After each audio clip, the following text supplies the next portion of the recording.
Ladies and gentlemen, welcome back to another edition of Fusion of Honor, where, as you know, we talk about everything that happens in the world of Major League Wrestling and Ring of Honor. It is that fusion, that coming together of the two shows, where we talk about some of the biggest and best, I guess really independent, you could say, the major leagues, no pun intended, of independent wrestling that we have. But when we talk about it, we can't do it alone. We got to have good tag team partners, and that's why I always have with me the three-time baby-making champ, the Round Table Rebel. Here he is, Ness. Sir, how are you doing this evening? Doing mighty fine on this lovely evening. True Heels, what's the deal? We're back with another action-packed episode of Fusion of Honor. And we're getting down to the nitty-gritty. Had some questions answered. Not when this Women of Honor title tournament is going to be held, but other questions got answered though.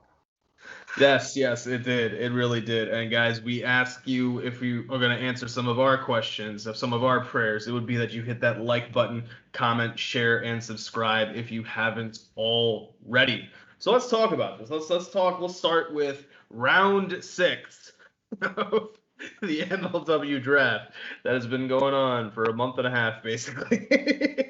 Usually these things happen all in one night. I mean, think about it. If Roger Goodell could find a way to make people to tune in to an NFL draft for a month and a half, he'd do it. But the NFL knows that people have short attention spans, which I guess is why these videos for MLW are very short. But this one actually has some interesting news. In a move that is kind of obvious, all of Contra Unit will be returning to MLW. I didn't think that one really needed to be said, but apparently they did. One thing that is interesting to note is that Buku Dao will be back, and that's a guy who had a pretty good time the last season, so to speak. Had that good feud with TJP. He's now moved past TJP. He's probably going to be somebody who can mix it up with the middleweights and Myron Reed as our middleweight champion, which leaves us with the newest addition to the MLW roster, and that is none other than EJ Nduka. This is the guy who was Ezra Judge on NXT or a part of WWE developmental for a short amount of time. Obviously, since I have not watched any WWE in a very long time, I don't know whether or not he actually was on NXT or anything like that. So this is where I turn towards Ness. Ness, what can you tell me about EJ Nduka, the former Ezra Judge? I can't tell you not a damn thing, because I don't believe I was watching NXT at that time either. The name sounds very familiar, but I don't actually remember seeing any of his work. Now I'm actually interested, because you know how much people are handcuffed in WWE. It's in my opinion, it's always better to see them outside of there. We get to see a little bit more range, whether it be the character or their in-ring prowess. So I'm hoping that this is a good pickup for MLW.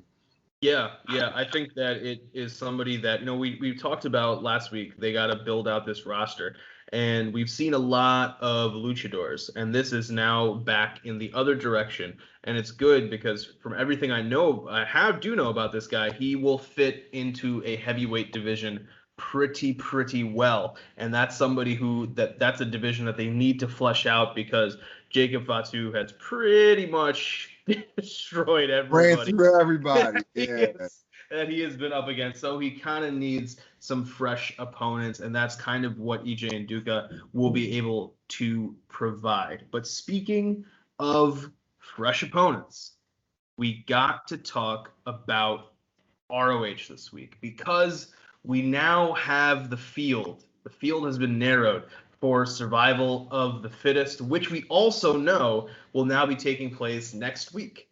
That was one of the things that you and I had been talking about, particularly last week. We were wondering, when exactly is it? Because are they going to have it at the pay-per-view? Is it going to be before the pay-per-view? What exactly is the situation? Because we need to know who is going to be facing Roosh. And now we kind of have a clearer picture, because we know survival of the fittest will be taking place next week. So we can only imagine that the winner will be who faces Roosh at the pay-per-view.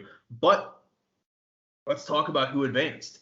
And that was none other than Bandito when he took on Bateman in the opening match of this week's Ring of Honor television. This was, I thought, kind of a good match. It was, I think, probably for me, maybe Bateman's best outing since we've started reviewing Ring of Honor. To me, I think that he kind of came across both as crazy and calculating at the same time, and that was crazy and smart. And that was something that, you know, you don't always see with the Righteous. They normally just have that kind of I'm insane and loopy kind of aspect to them. But here, Bateman had kind of a level of cerebralness to him that really worked out. And he still maintained some of that crazy aspects, including doing things like talking to himself in the ring and kind of, you know, planning out his moves.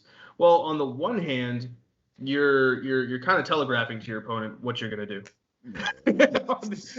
which can be chalked up to the fact that you're crazy. But on the other hand, you can also, if you're looking at it from a you know, like a game theory kind of, you know, if you know I know, but I know that you know that I know that you know that I know. Like, it could also be that where he's doing it on purpose to lure Bandito into a false sense of security, and it kind of works for him for the majority of this match. He kind of has Bandito pretty well beat, and Bandito is trying to fight against a larger opponent. He's trying to use that speed. There's a one point in time where Bateman's doing they're going to do the test of strength, and Bateman's pointing out that he has the reach advantage over Bandito. This match, to me, really kind of turned so fast. It ended so quickly to me with Bandito reversing that pile driver in a very nice reversal, I gotta say. And then he spikes. It was basically almost like a reverse Rana. He spikes Bateman. Bateman is just sitting up, no idea what's going on. And then Bandito hits that knife suplex, bridges up for the pin. I didn't think that was going to be the pin and the win, but hey, it worked. And Bandito advances to survival of the fittest. Right afterwards, we have the return of Vincent, man. Yeah. And, you know, it's just, he's back, man. And he just wants you to know that death is the purest form of love. And I was like, that makes no sense. But all right, let's see what happens. And then out of nowhere, he's with Vita and Dutch. Vita attacks Bateman, and then Dutch does kind of a black hole slam kind of on Bateman. And basically the gist is that I don't know if they're kicking him out or anything like that, which I don't think they are, but it's more of you got to get your shit together because we can't have these losses. So, Ness, what were your thoughts on the match, and what are your thoughts on the return of Vincent, especially when Vincent is saying that his goal is the Ring of Honor World Championship?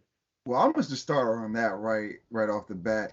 I think it is proper time for him to actually be focused on that for whatever he's been doing for, you know, the last year or two. I know COVID set in, so, you know, there was that break, but I feel like that's what he should have been focused on instead of just Matt Taven. I guess he was focused on Taven at the time, like even when he was champ, but it was just more so of like, oh, I hate this guy, not more the fact that, oh, I should beat him and become a Ring of Honor World Champion, things of that nature. So now that he's finally set a focus on, I don't see him being the person to take it off Roosh, but because I don't see him trying to go that route. I don't think it would be very smart for him to try that with LFI and the way they work. But you know, even if that, you know, he has Dutch, he has Bateman, but you know, there's 4 of them, and like there's 3 males in the faction with 1 female in Vita Von Star. And listen, folks, we're not misogynistic over here. Women can do whatever they want that a man can do. But when you got guys like LFI, I don't think you want to put Vita Von Star in that type of predicament because they don't care about anybody. If Mecca is an equal opportunity ass whooper, I feel as though Rush is an equal opportunity choker. Or Yeah, strangler. That's the yeah, word. like there, Equal yeah, opportunity strangler. there's no discrimination on both parts, and then as great as that is, with no discrimination, that's very bad. But but yeah, actually, the one thing I can vaguely take away from him telling from Vincent telling Bateman that death was like whatever the form of flattery is, that like in sacrifice, you usually sacrifice yourself for those that you love, you care about, whether it is figuratively, or as the world's been the test of time, uh verbatim, people literally sacrificing themselves. And then when that whole scenario set up, it looked like he was offering himself up to be attacked, so that's like the little bit that I took away from that. And it's just to see where they go from that. Vincent was saying how Bateman failed him, but he really didn't. So I guess it was more so of you didn't get the job done right now, this is your punishment, but we're going to move forward. But the match itself was good. It was a great opener.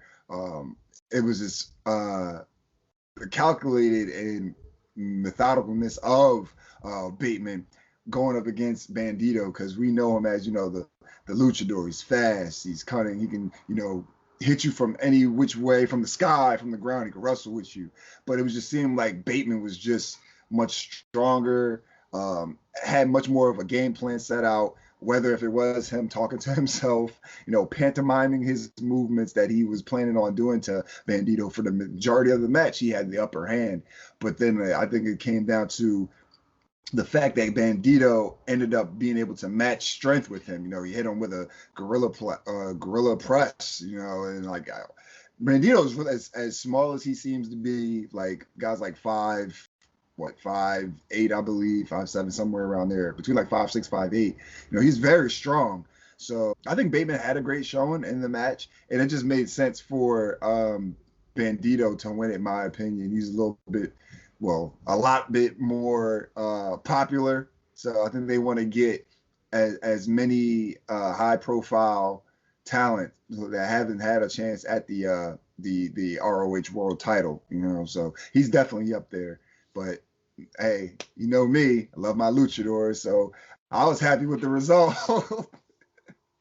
Yeah, it was definitely a nice twist, because I thought I felt like Bandito had to win this one, but then at the same time, when they were doing afterwards, when Vincent shows up and everything, a part of me was like, yeah, I understand now, but Bateman was kind of primed in a way to be that righteous kind of stand-in for Vincent. And then a part of me thought, wow, what if Bateman had won? Bateman had won survival of the fittest, and then kind of what was it? It was Ted DiBiase trying to buy the world title from Andre the Giant. What if Vincent had been like, no, that's my spot, man, and he tries to take it, and that could have been something. So it was just there was actually multiple ways that they could have gone with it, and I feel like they did the kind of what we expected them to do, because now we know we're going to get some Bandito versus Demonic Flamita in that six-way match. But speaking of, what's going to happen for Best in the World and who's going to potentially be facing Roosh, we find out that all is not well again in the land of the Briscoes, because Jay is Never lasts long. It never lasts long. Jay is a little upset that Mark let Flip bash him in the head with a chair and take that pin, and so let EC3 get the pin in that tag match. And the two brothers look like they're gonna go at it, and then that's their dad, right? Yeah, Papa Briscoe shows up and is just like, we're gonna have a fight on the farm 2 weeks from now. And I was just like, they could have just done this at that anniversary episode thing. I don't understand, the 500th Ring of Honor thing. We got this match and that was 4 weeks ago. It was not that long ago when we had that. But we could always see the Briscoes go at it one more time. There's nothing too wrong with that, especially because it gives them something to do. And in a way, it basically kind of is a filler match before Best in the World itself, but it's the kind of filler match that doesn't feel like filler match because of the people involved. And that is kind of what this main event was like. It wasn't filler, but for me, something about this felt off. The ending, though, absolutely loved. And what I'm talking about is the triple threat match for the TV title. We have our champion, Tony Deppen, the alleged most unstable person in Violence Unlimited. Nobody's buying that shit. Nobody's buying that shit. Putting his title on the line against Tracy Hot Sauce Williams and Dragon Lee. These are the current and the two immediately former TV champions. Now, what I liked about this match was that every single man had a reason to be there. Obviously, Deppen's the champion. Tracy's the one who just lost it, but Dragon Lee never actually lost the title. So the storyline makes sense.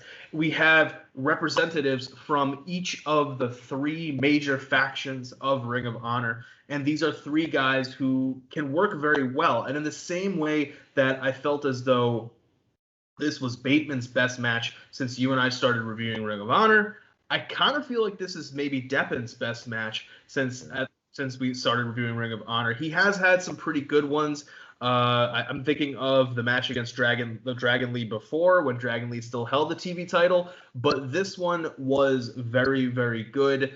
There were some nice moments spread throughout the match, and what I liked about it was they played up the fact that Tony Deppen, while he is experienced, he is still not as experienced as not just the other members of Violence Unlimited, but the people that he's in the ring with right now. And that he still, while he can tell us that he is the most unstable, he still has to prove it. He still has to show it. They made a point in saying that, or pointing out that multiple times Tracy Williams saved the match by getting Dragon Lee off of Deppen when Deppen went for the pin. Now, obviously, that is there for Tracy Williams' benefit. Tracy doesn't want Dragon Lee to get the title. He wants to get the title. But at the same time, what it's doing is reinforcing the fact that Tony still has a lot to prove and that he is a show and prove kind of champion. So this was a good match, actually. The only thing that felt off to me about it was that I don't like something like I think that they just, and what I think it was they needed a crowd.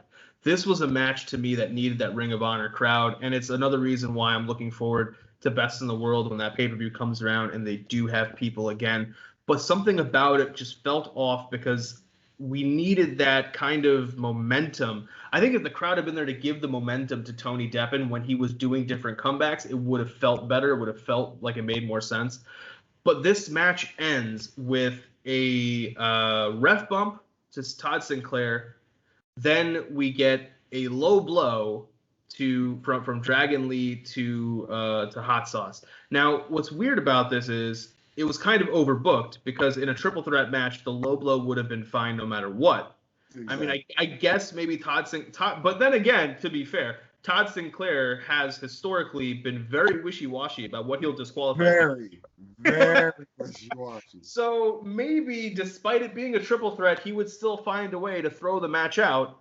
And so they were like, you know what? Let's give a nod to continuity and just do a little ref bump. But either way, Dragon Lee hits Hot Sauce with the low blow. Deppen shoves Dragon Lee out of the way and goes for a roll-up pin.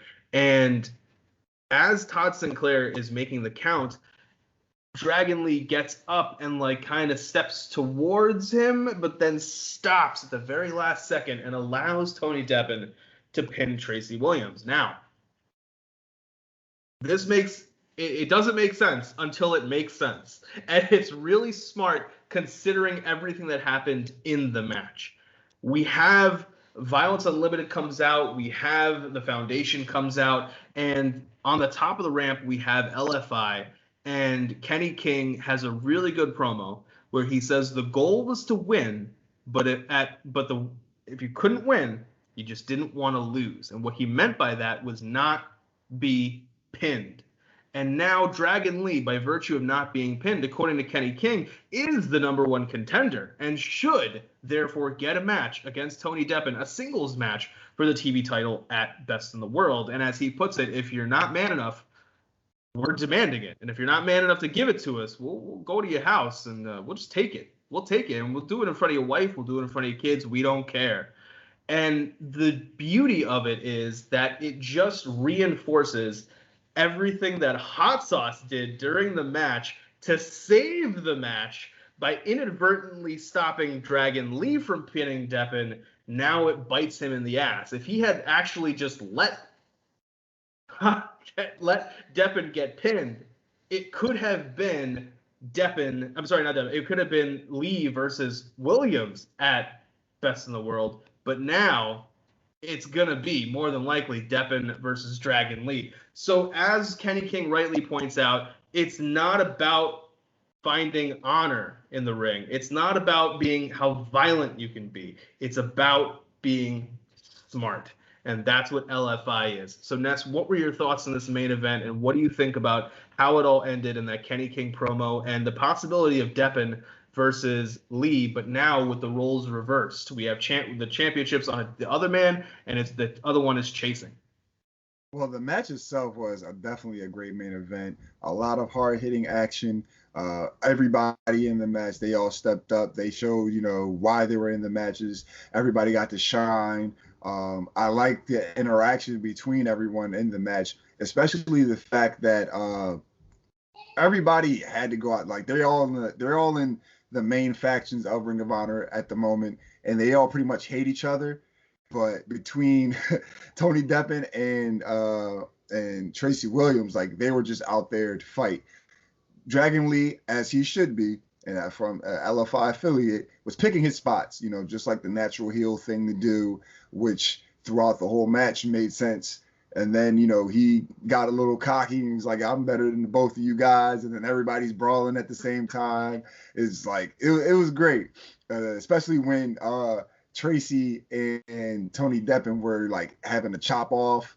And then like Dragon Lee comes out of nowhere and they just hit him with a double chop, which like I thought that was entertaining as hell. But overall, just like you mentioned, throughout the match, they were just stopping each other from pinning Tony Deppen up until the point where Tony wasn't he wasn't the target anymore. Target was on Tracy Williams. Now again, the ref bump, that was a little bit much because again, the low blow was legal.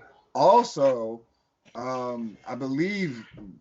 think it was on Tony Deppen. Dragon Lee tried to roll up I forgot who it was specifically, but he tried to use the ropes. And Todd Sinclair seeing that was like, all right, get our hands on the rope. Like, why? That would be legal too. That would be legal. Like, you're gonna disqualify him for this? You're gonna throw the match out? But yeah, I love the way that Dragon Lee eventually comes to thinking, like, he hesitates, trying to bring up the pin. He's like, wait a minute, I'm not getting pinned here. So if I don't lose, I still have a stake at the title. That's just in triple threat matches, multi-man matches, usually triple threats. But that's usually the route they go. Look, if the guy that gets pinned, he gets pinned, he's at the back of the line. He's not in contention anymore. Definitely, especially not, top 3, top 5. So, and if I lose and I'm not pinned, I should be the #1 contender and will be the #1 contender because you didn't beat me. You beat the other guy in the match. Who's to say that you would have beat me or that you can? So that's what leads to Dragon Lee's and LFI's way of thinking, oh, you didn't pin me or neither one of you guys pinned me. So therefore, quote unquote, technically I didn't lose. So now that the roles are reversed, I'm ready to see this match. Tony Deppen has stepped his game up since the first time these guys have met was it Final Battle? Yeah, at Final Battle.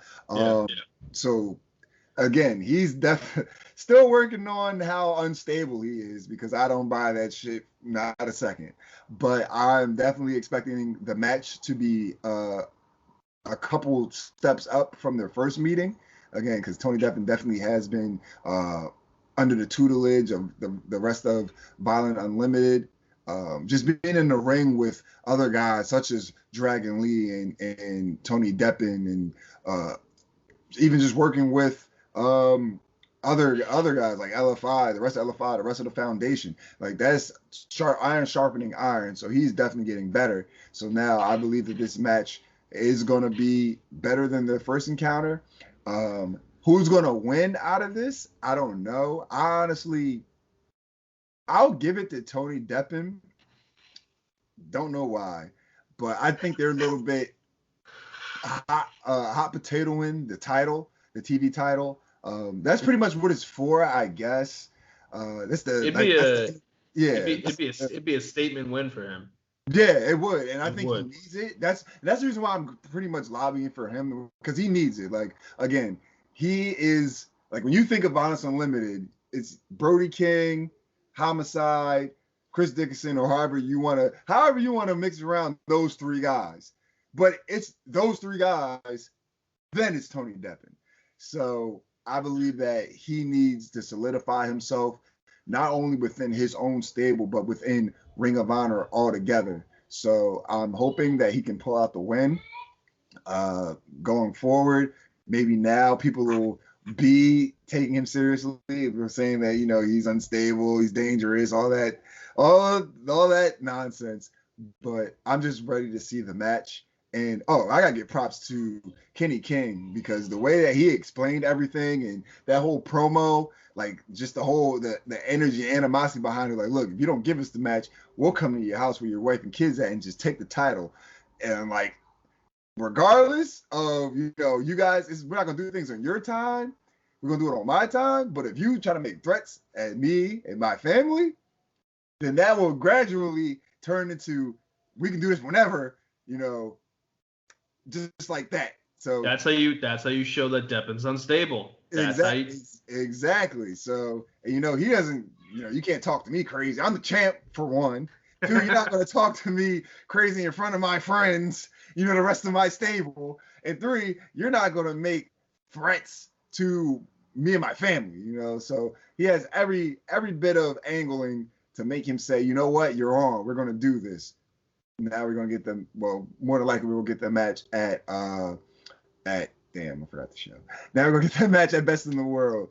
And I'm really hoping that's going to be probably one of the best matches on the card. You know how much I'm a huge fan of Dragon Lee. Definitely become a fan of Tony Deppen. I believe these guys are definitely going to have a way better match than they did the first time around.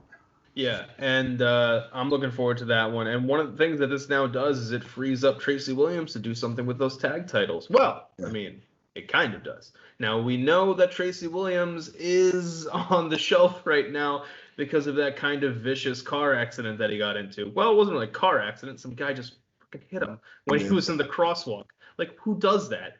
But, guys, I don't think it needs to be said, but don't run red lights. Seems obvious. But don't do it.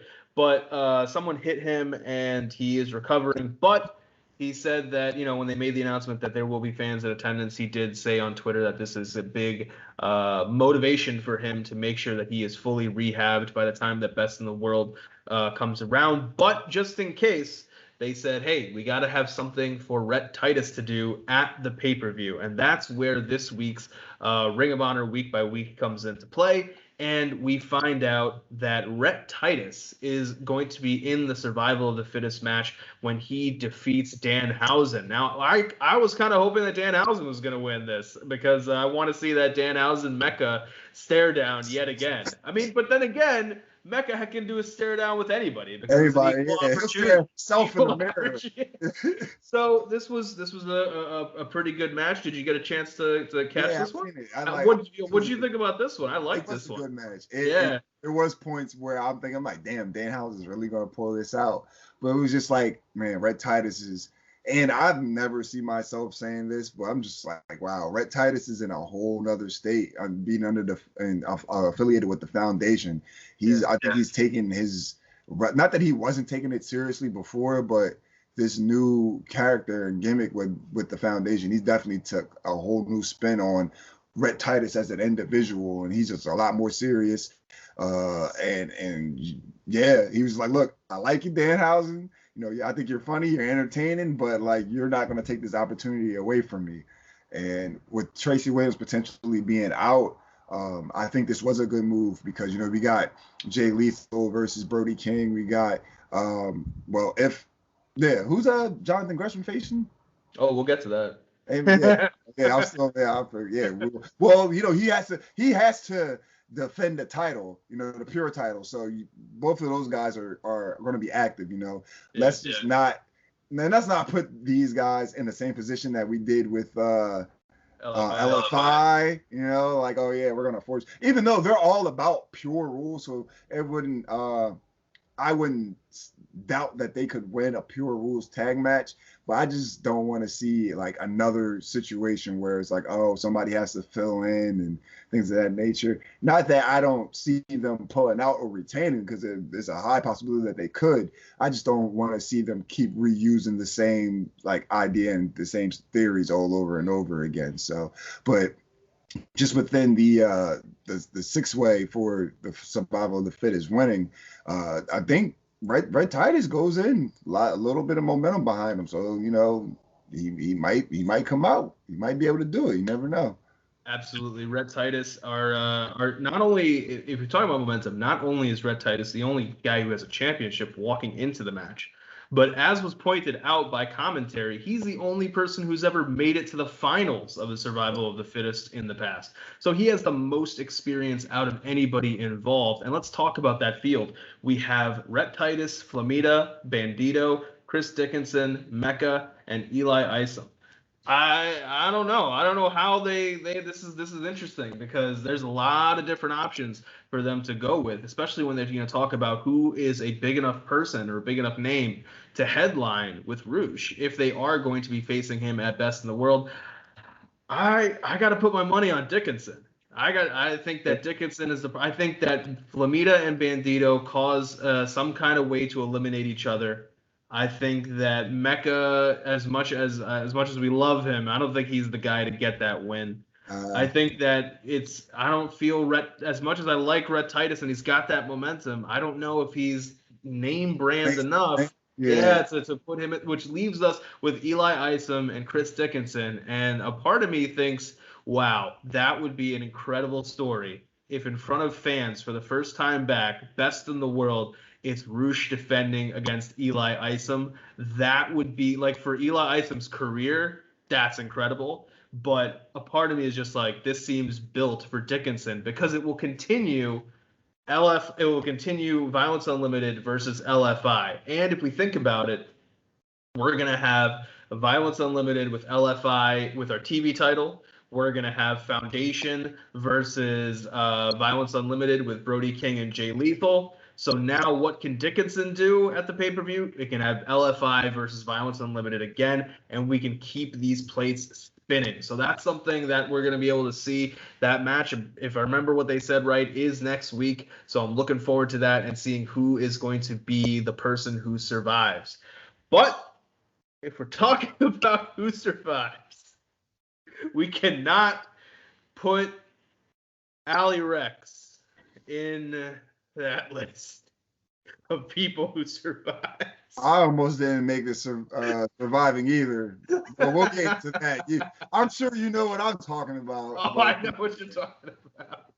So we start off our Women of Honor Wednesdays with Angelina Love versus Ali. Now, this match was not bad. This was not bad at all. This was basically Angelina Love being the gracious heel that she is, the gracious person that she is, and giving an opportunity to somebody who is not that deserving and saying, "Hey, let me help you up here, pal." And they have the match against Ali Rex, who is a relative newcomer. This was her ROH debut, and Angelina kind of basically puts her down. Like there were parts of this match where Ali looked like she had the comeback. It felt a lot like the Quinn McKay match to me, but it didn't feel earned in that sense, because Quinn McKay at least has the history with Angelina, going back to all the things that has been happening. We had this kind of built up, and so when Quinn McKay was doing her comeback, it felt earned. It felt like, wow, maybe this kid can pull this out. Whereas here, it was like, this is your Ring of Honor debut. We have no idea who you are. Like, it's, I guess, yeah, you can hit that 619, but I don't think it's gonna work for you, kid. And it did not. So I guess because they all bleed together, I'll just go through all of this. Right afterwards, Angelina and Mandy are attempting to leave. Allie says, give me one more opportunity, and Angelina says, sure, you can have the opportunity. And this is where it takes a turn, because there's no indication that this was planned. Like, it comes across like it was planned, but how it could have been planned, I don't know. Because Amy Rose comes out in ring gear, and I'm watching this, and I'm in the back, and while I'm watching this, I'm like, I don't know how Ness is watching this, but if it's on his phone, his computer, whatever, he's throwing it at a wall. Like, something. Almost. So Amy Rose comes out in gear. I think it's at like Diamond or something, like Diamond something or other. Diamond in the Rough or Diamond Rose or something like that. Diamond Diva, I think. Diamond Diva, that was it. That was it. Diamond Diva. She comes out and she says, "Oh, you thought you were facing me? No. We kind of knew where it was going. We know Max is going to come out. Why do they need some?" So Max the Impaler comes out, completely destroys this poor girl in a second match of the night. So she takes 2 L's in the same night, and part of it's like she's getting like super stretched around Max's neck. Like, I felt bad for this girl. I was like, damn, I hope they paid her well for this. But this was a little rough to watch if you were an Allie Rex fan. But what didn't make sense to me about it was there was no way for Amy Rose to know that Allie was going to be in the ring saying, "Hey, Angelina, give me one more match." And then Angelina was going to say, "Sure." And Amy Rose was going to know that that's her cue to come out. So what they were telling me is that Amy Rose is walking around backstage in full gear. For no apparent reason No at all. reason. Just like the thought of the chance that, oh, you're going to ask for another match? All right, Max, we got to go out there. We got to get him now when the game's good. But there's another reason why it doesn't make sense, is because we've only seen Amy Rose as a manager. We've never seen her as an in-ring competitor. Why does she even have gear? Like, what's going on? I'm sitting here like, oh, wait, no, what? Like, at first I thought it was going to be the debut of somebody who was joining the Allure, and I was like, oh, Diamond Diva, that makes sense. All right. Amy Rose comes out, and I was like, wait a minute, how is she? What is going on? And then it's all a swerve to bring out Max, so they could have just brought out Max, whatever, and, somehow found a different way to do it. I don't think Max looks that much better for it. Like, yeah, you beat the crap out of this person, but she was already softened up. And she was softened up by the person who is considered the pinnacle of the women's division in Ring of Honor. So how does it make you look better? This was kind of just a horrific mess. So next, what did you think about this whole segment? Well, the match itself, I thought the match was pretty good. It was pretty decent. Allie Rex was pretty much like, well, aside from the heel version, she wrestles kind of like Angelina Love, so it's somewhat of a mirror match. They both pretty much have the same build, very tall, athletic builds. But she was keeping up with Angelina Love for a little while. And then Angelina got took control of the match.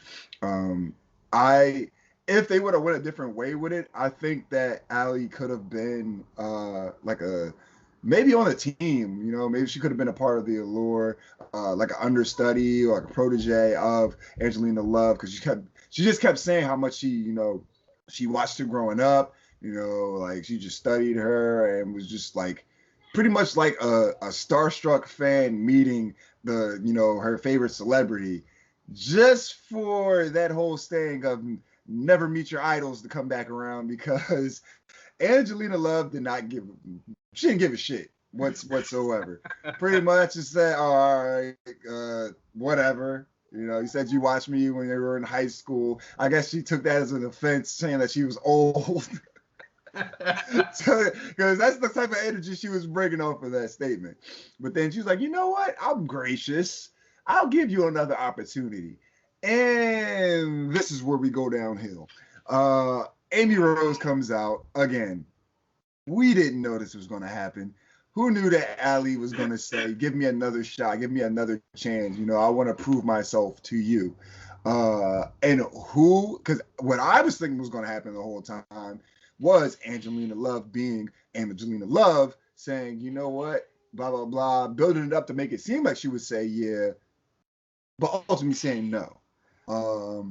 Then go that route. But having, again, I don't like this pairing. It's showing how this doesn't make any sense because we just debunked that whole reason of whatever. She's supposed to be a manager, comes out in full gear. It doesn't make any type of sense.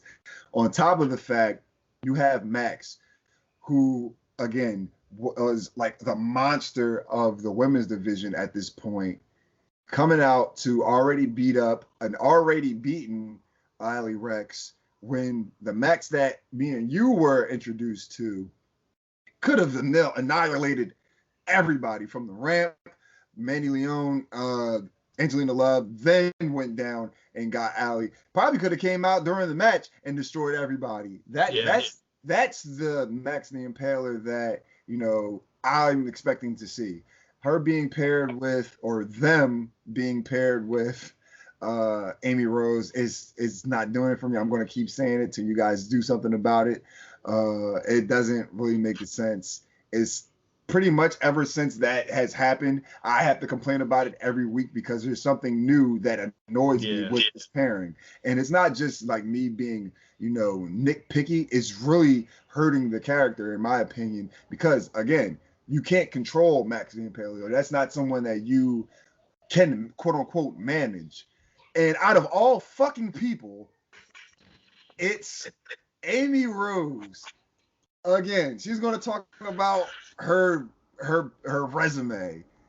That resume would have got thrown in the trash because, again, you're not doing shit. You have, and again, this is just for the character Amy Rose. I follow her on Instagram. I'm a big fan of Amy Rose, the person that's off screen. The on-screen Amy Rose doesn't make any sense. She's really not that great of a manager. We've seen that with LFI. LFI didn't need a manager. Those guys can go out and do what they do. Somewhat of, all right, for my basketball people, you remember this, the big three on the Heat. You have LeBron James, Dwayne Wade, and Chris Bosh. Who gives a fuck about Eric Spoelstra? You don't need Eric Spoelstra. He's the coach. He's the coach. Who gives a fuck? It's LeBron James, Dwayne Wade, and Chris Bosh. You know, that's kind of what I felt like with Amy Rose and LFI. Like, you got Roosh, Dragon Lee, Kenny King. Who's fucking going to believe that Amy Rose is putting these ideas together and putting these game plans together to have these guys go out there and get all these victories? Nobody believes that shit. So I definitely don't believe that she's going to do the same thing for Max the Impaler when Max can literally annihilate Amy Rose and her, like, and just like that. So that was just my little rant. Again, please eventually, I hope that's what they're going to come to full circle. Max is like, wait a minute, I don't need to fucking listen to you. I'm going to keep speaking that to the world. I'm going to keep speaking that to existence till it happens. But, you know, overall, I like the showing from Ali Rex. I'm hoping that she gets brought back some point. I want to see more of her. Now, possibly now after this beatdown, we could see her versus Max the Impaler, like in an official match. Because again, I don't think that, well, not for her anyway. Look, it was good for Max, but I guess at the end of the day, but for Ali, you know, let her be fresh. Let her say that, you know, I want to prove myself, continue to go on this. And that's how you build babyface sympathy for her. You know, she came there with pretty much a happy to be here mentality. Faced one of, you know, the people that she saw growing up, was pretty much disrespected. Now just wants to fight and, you know, just build off of that. Like, just build around these characters. You know, you already got it there. You got the storylines going in motion. As crazy as they might be, you know, planning them, again, especially with Amy Rose coming out in full gear and shit, that doesn't make sense. But I like that they're giving these ladies the shine, and they're letting they're really building their personalities with just, you know, like pretty much a half hour on YouTube. They're giving them. It's definitely working for them. I've been very much interested in this revamping of Women of Honor since they've been doing it. You know how harsh I was on them regarding their women's division for what they did to Kelly Klein. Um, Still haven't rectified that specifically yet, but they are baby steps, tiptoeing in the right direction as far as the women's division is concerned. Yeah, for sure. I think that this is going to be a good move. What I'm about to talk about is that we now find out that Amy Rose, well, on behalf of Max as her business representative, is accepting a golden ticket from Maria Kanellis Bennett on behalf of Max. Max shows up at the very end and like growls into the camera. Maria just runs. That part was kind of funny. I like that part. But we now know that Max is definitely, she has a ticket to gold. She is in the women's tournament. We don't know when that's going to start. Again, Sumi Sakai is just lost in the sauce. I don't know what she's doing. I don't know where I don't know what's going on. She has had one appearance on Women of Honor since they brought this thing back. It was just like, we could care less about Sumi Sakai, apparently. But one thing that ROH does care about is what we were talking about before, and that is their pure championship and their pure division. And just before we head out of here, guys, we want to talk a little bit about this gauntlet match that we just had happen right before we started recording. Yeah. So this was a quick hit for us. I don't know how much of this you were able to catch. Were you able to see the whole thing? I saw a little bit of it, probably like the middle.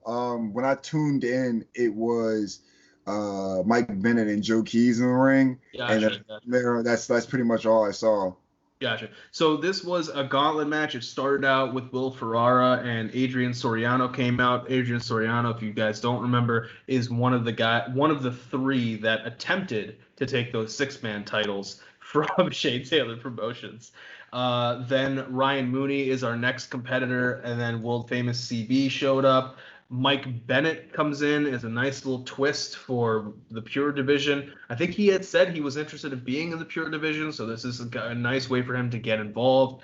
Finally, we have Joe Keys, and then PJ Black makes his full return to the Pure division. It turns into a Mike Bennett versus PJ Black singles match, and Mike Bennett is the one who picks up the win. So we know that sometime between now and Best in the World, we are getting Fred Yehi versus Jonathan Gresham for the Pure title.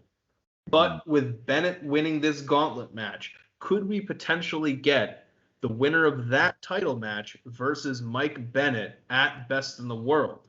That will be something that we gotta pay attention to, because one of the things they talked about on commentary during this match is that whoever wins this match basically gets 3 wins added to their win-loss column on the rankings, like how they determine the rankings. So with Bennett winning this, he kind of leapfrogs a bunch of people in order to be on those rankings. So let's that's kind of what I put out there. What do you feel? How do you feel about a potential? And let's say that Gresham gets past Fred Yehi, or even Yehi wins. Either one of those two guys up against Mike Bennett, I would lean towards Gresham Bennett for the Pure title. But what do you think about Mike Bennett potentially being the guy who challenges at Best in the World?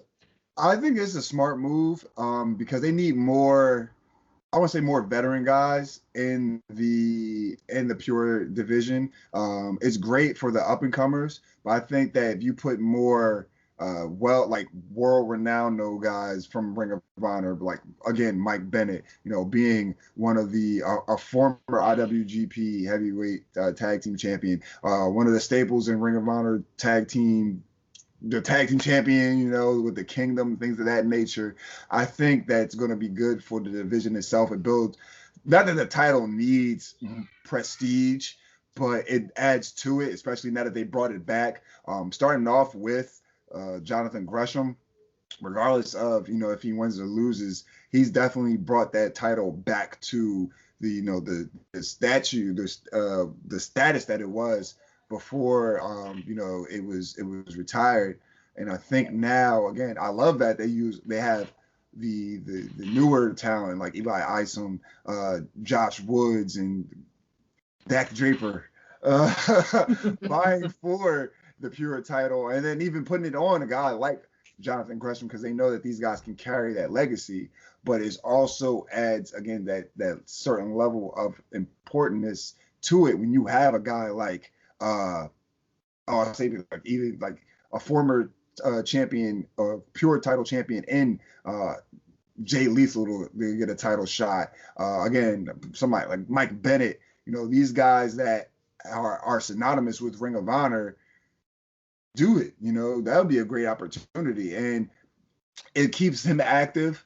It gives us a break from OGK versus the Righteous, which I think is very much needed at the moment, and it just gives him a little bit more shine to Mike Bennett. He came back with Taven. I don't want to be that guy, but when you think of OGK, you think of Matt Taven. That's the first thing that comes on mind between the two of them. So this might can give some personal identity to Bennett. Bennett, yeah. I almost called him Matt Bennett. I don't know. I'm like, oh, that's wrong. Yeah, that gives a little bit of identity to Mike Bennett if he was able to go on and win the pure title. So like now he'll have his name etched in the history books, because being a ROH pure title holder is a lot of work. There's a lot of things you can't do to win that title, and you got to remember that because it's not like a regular match. And those guys are going out there and they're like wrestling, like really wrestling. I haven't seen a pure title match or just a pure rules match in general that didn't have some level of athleticism, like straight wrestling and grappling, things of that nature, and just like submissions and holds and counters. And you really have to bring it in there. I think it's a little bit harder to have a pure rules match rather than a regular match where you could just brawl for pretty much more than half of the match or just the whole match in itself. So I think that'll be another side of Mike Bennett that we don't really get to see because he is somewhat of a brawler, but you can't do that in the pure matches. So he would have to go into pull out a new bag of tricks, so to speak. Yeah, that's going to be something that I am looking forward to. And the idea of Gresham Bennett is a match that could steal the show. Yeah. It's kind of interesting because if that match does happen at Best in the World, we have multiple matches that could steal the show. Deppen Lee, Gresham Bennett, Brody King, Jay Lethal, and we still don't know who's going to face Roosh. And if it is Dickinson is a guy who can match Roosh when it comes to the ability to hit hard. So that is going to be something that we got to pay attention to. But that's for Best in the World, guys. That's for July 11th. That's not too long. Not too long. We got to wait now. Only about 2 more weeks. But until then, we will be with you every single step of the way. So Ness, tell the people where they can find you, sir. You guys can follow me on Twitter and Instagram at skinny__Kravitz. Right here on the True Hill Heat YouTube channel, one half of Fusion of Honor with my man, the StatKing, man of 1,004 numbers, where we obviously review MLW Fusion and Ring of Honor. Catch me on Blunt Impact and Joints and Jabronis with Chris G. We form the Pot Heels, talk about Impact Wrestling, we smoke a little bit. You can also catch me on NX3 with, once again, Chris G and Romeo Anthony Colon, where we review WWE NXT. I am the Roundtable Rebel. Catch me on the Roundtables. We just had the WWE Hell in a Cell Roundtable. Please watch that for a good laugh.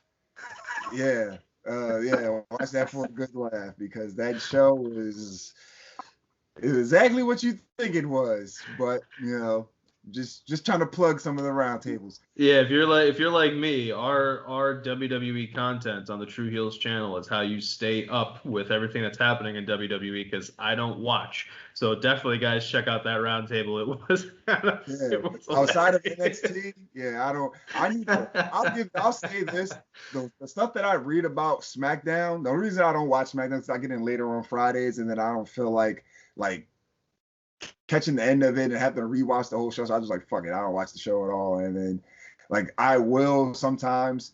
I'm like, all right, fuck it. I'm home a decent time on Monday. I'm here early. Oh, it's about to be 8 o'clock. Let me turn into this shit, see what's going on. And then I immediately regret the shit as soon as I do it. It literally happens every time. There hasn't been an episode of Raw that I've just like, fuck it, I'll watch it. You're not an arcade bro? No, I'm not. All right, I'll give that. Honestly, I can't even commit that. The idea behind the team, like arcade bro, that's funny. Like that's kind of smart. But like I don't understand the fucking pairing of the two. Like I don't know. Maybe Jaquan will help me because he loves that shit. But yeah, there hasn't been a time I'll say, yeah, I'll watch it, and then I either make it through the whole show without falling asleep, or I'm upset with myself because I sat there and watched that shit. So yeah. Life is too short for bad wrestling. It really is. As much wrestling it is out here, I can definitely not subject myself to shit that I don't find entertaining. Absolutely, and that's why, guys, you can catch me covering everything that happens on AEW Dark Elevation and NWA Power on Dark Power, and getting into fun conversations with you guys in all of our various Facebook groups that we're all in. So, guys, for myself, for the three-time baby-making champ Ness, this has been another edition of Fusion of Honor. Thank you guys for tuning in. Remember to take care of yourselves and take care of each other, and we'll catch you next time. Peace.